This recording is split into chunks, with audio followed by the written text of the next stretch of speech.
Et boum, arts martiaux et crâne rasé, bienvenue dans ta série préférée générique.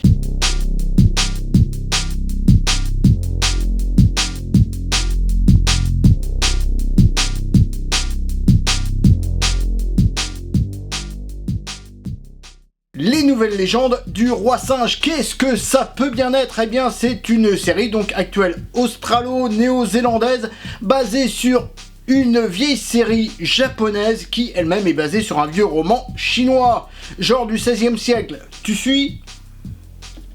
Dis que tu suis.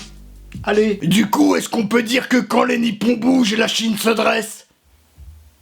Hein? On va plutôt se concentrer sur l'histoire. Donc dans l'histoire, le roi singe est enfermé dans de la roche, dans une montagne, et il y a un vieux sage qui lui entraîne un moine qui va être mandaté pour aller le libérer et se lancer avec lui dans la quête des rouleaux sacrés divins perdus. Est-ce que le moine prend la position du lotus pour aller à la recherche de ces rouleaux de PQ? L'histoire ne le dit pas. En fait, le moine il se fait un petit peu zigouiller par des démons. Donc mission fail déjà. Mais c'est la fille adoptive donc du savant qui là par hasard, et qui va devoir se coltiner la mission, c'est-à-dire libérer le roi singe et se lancer à la recherche des rouleaux perdus. Au menu, des démons et des dieux vont donc devoir s'affronter pour rentrer en possession des différents rouleaux. Sûrement une épidémie de gastro, hein. On a tous connu ça.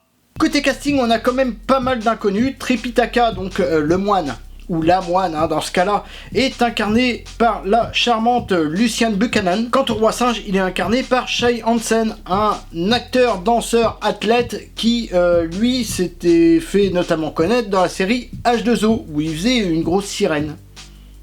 Voilà.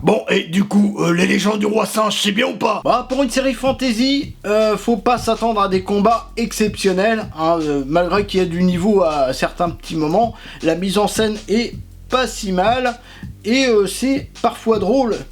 Donc c'est à regarder avec des enfants, avec le plus grand plaisir, et je lui mets la note de 7 sur 10, ce qui est pas si mal. C'était Shodan, et boum!